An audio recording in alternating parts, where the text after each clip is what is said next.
Alright, so for our grammar this week, we're going to look at semicolons and colons. Those are the next two punctuation marks that we're going to look at.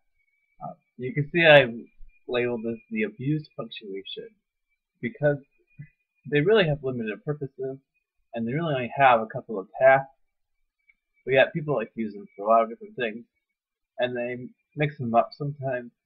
So we're really going to look at the difference of when a semicolon is used versus when a colon is used. And then not to mix those up with commas as well, which is usually what people tend to do. Okay, so we're actually going to start with semicolon. Okay. First off, you want to use a semicolon, and you can see that looks like the comma with a dot above it, between two sentences. This one should be familiar to you because we've been using this to fix our run-on sentences. And you can see it looks like sentence, semicolon, sentence. The rain fell really hard yesterday, semicolon, we did not go outside. They're very closely related, so we can use a semicolon. Remember, if they're not closely related, then there should be a period there.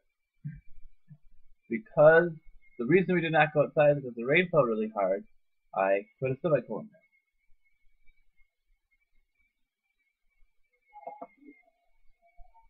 The second use for a semicolon is to separate items in a list that contains commas.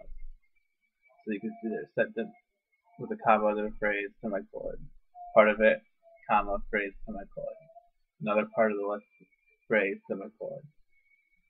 So you see our example. The boys on the football team were Josh, who played halfback, semicolon, Adam, who played center, semicolon, Peter, who played tight end, and Gabe, who played quarterback. So because I have a comma that separates which position they played from who played it, I need to have semicolons in my list.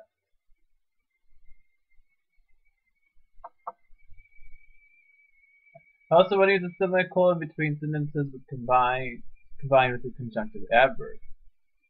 Now you can see it looks like sentence, semicolon, conjunctive adverb, comma, sentence. And we've practiced this before. So you should be familiar with them, but just so you can see the example, people who study do better on quizzes, semicolon. In fact, comma, they typically earn A's. The in fact then is that conjunctive adverb, and so because this is a sentence and this is a sentence, I still need my semicolon.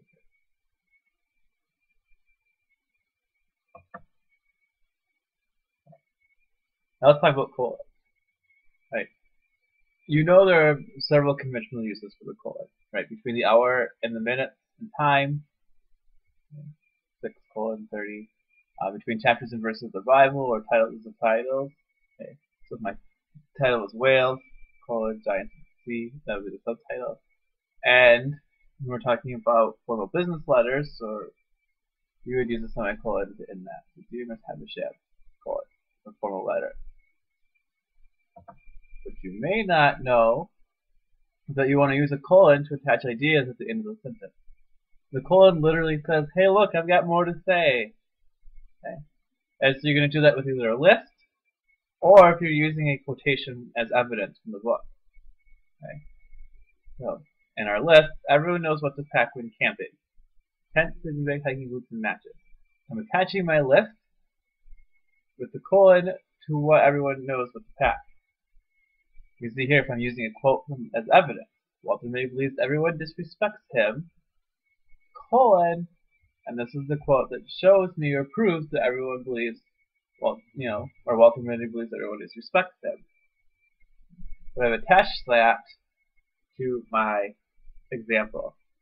Okay, so remember that when you're writing your paragraphs, that you do need the colon to attach your evidence to your example. And those are the uses for semicolon and colon that you will be responsible for knowing. So make sure that you have reviewed these and that we can start implementing your writing and that you're ready for your about week when you get back from break.